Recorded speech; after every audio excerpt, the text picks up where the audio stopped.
దక్షిణాది రాష్ట్రాలతో పోలిస్తే ఉత్తరాది పశ్చిమ రాష్ట్రాల వారు ఎక్కువగా పాలను వినియోగిస్తూ ఉంటారు. వీటిలో ఎక్కువగా ఆవు పాలను వినియోగిస్తూ ఉంటారు.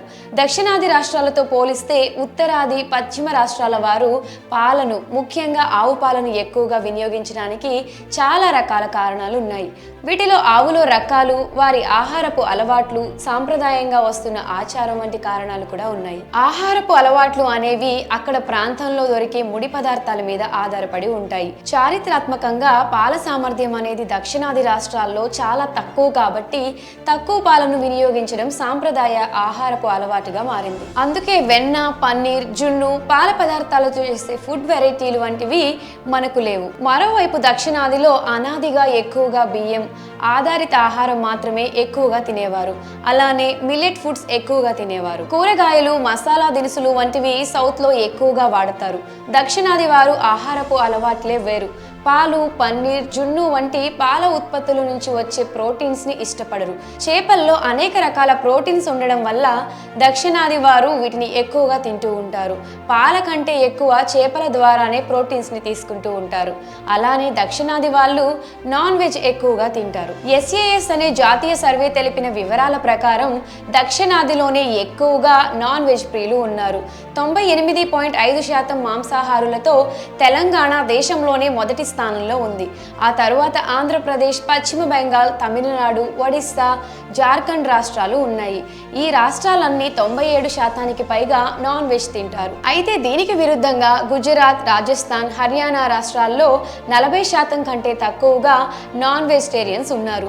దీనికి కారణం నార్త్ లో కొన్ని రాష్ట్రాలకు సముద్రంలోకి వెళ్లేందుకు అనుమతి లేదు. అందుకే నార్త్ వాళ్ళు చేపలకు ప్రత్యామ్నాయంగా ప్రోటీన్స్ కోసం పాల మీద, పాల ఉత్పత్తుల మీద ఎక్కువగా ఆధారపడుతూ ఉంటారు.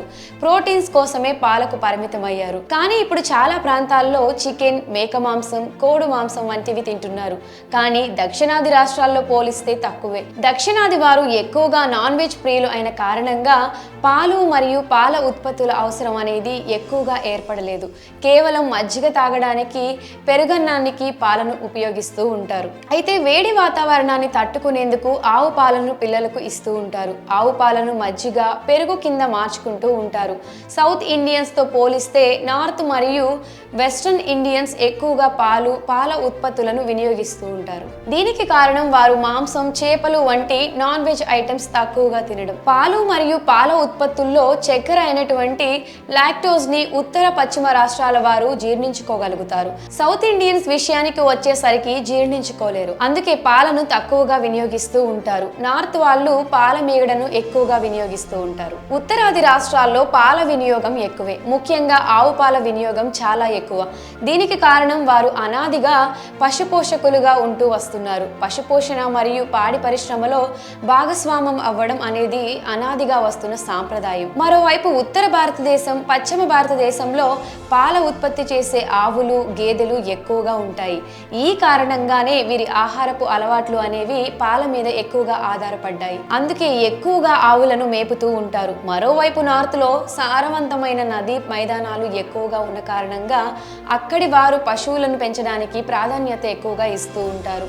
ఆవుల సంరక్షణ కోసం ప్రత్యేకంగా ఒక కులాన్ని సృష్టించుకున్నారు. మరోవైపు దక్షిణాది ప్రజలు పాల గురించి ఎటువంటి చరిత్ర లేదు. దక్షిణాదిలో పోల్చుకుంటే ఆవుల పెంపకం అనేది ఉత్తరాదిన ఎక్కువ. డైరీ ఫార్మ్స్ ఎక్కువగా ఉండేది కూడా అక్కడే.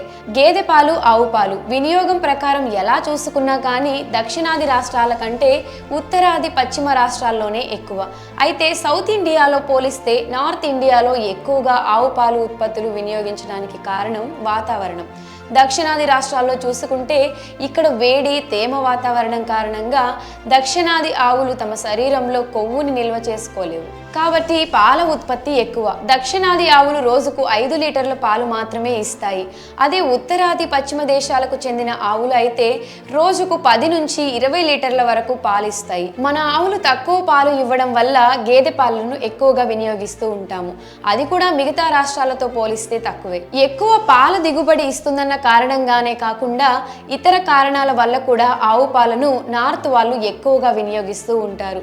ఆవు పాలతో పోలిస్తే గేదె పాలలో 100% అధికంగా కొవ్వు ఉంటుంది. అలానే ఎక్కువ కాలం నిల్వ కూడా ఉంటుంది. అందుకే నార్త్ వాళ్ళు ఆవు పాలను ఎక్కువగా వినియోగిస్తూ ఉంటారు.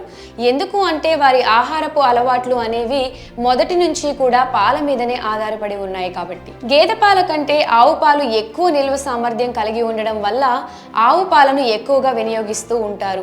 ఆవు పాలలో తక్కువ కొవ్వు, అధిక ప్రోటీన్ ఉండడం, ఆ పాలను వెన్న లేదా నెయ్యి రూపంలో మనం దాచుకునే అలవాట్లు లేని కారణంగా మన దక్షిణాది రాష్ట్రాల్లో ఆవు పాల వినియోగం చాలా తక్కువగా కనిపిస్తుంది. అలానే పాలతో చేసే ఉత్పత్తులు ఎక్కువగా తినరు కాబట్టి నిల్వ ఉంచుకోవాల్సిన అవసరం ఉండదు. ఎప్పటికప్పుడు కాఫీ, టీ తాగడానికి, పెరుగు కోసం అయితే గేదె పాలు ఎలాగో ఉన్నాయి. పైగా ఆవులతో పోలిస్తే గేదెలు ఎక్కువ పాలు ఉత్పత్తి చేస్తాయి. ఈ కారణంగా ఆవు పాలు సౌత్ ఇండియన్స్ తక్కువగా వాడుతూ ఉంటారు. సౌత్ ఇండియన్స్ కి టీ, కాఫీలు తాగే అలవాటు ఎక్కువగా ఉండడం వల్లే గేదె పాలు ఎక్కువగా తాగుతున్నారు. ఆవు పాలతో పోలిస్తే గేదె పాలలో కొలెస్ట్రాల్ తక్కువగా ఉంటుంది, కానీ క్యాలరీలు, కొవ్వు ఎక్కువగా ఉంటాయి. ఎముకల బలానికి, దంత ఆరోగ్యానికి, హృదయనాళ ఆరోగ్యానికి, బరువు పెరగడానికి గేదె పాలు తోడ్పడతాయి. గేదె పాలలో కాల్షియం ఎక్కువగా ఉంటుంది. అలానే మెగ్నీషియం, పొటాషియం, ఫాస్ఫరస్ వంటి ఖనిజాలు కూడా లభిస్తాయి. ఇక ఆవు పాలలో కూడా అనేక రకాల ఖనిజాలు, ప్రోటీన్స్, కాల్షియం ఉంటాయి.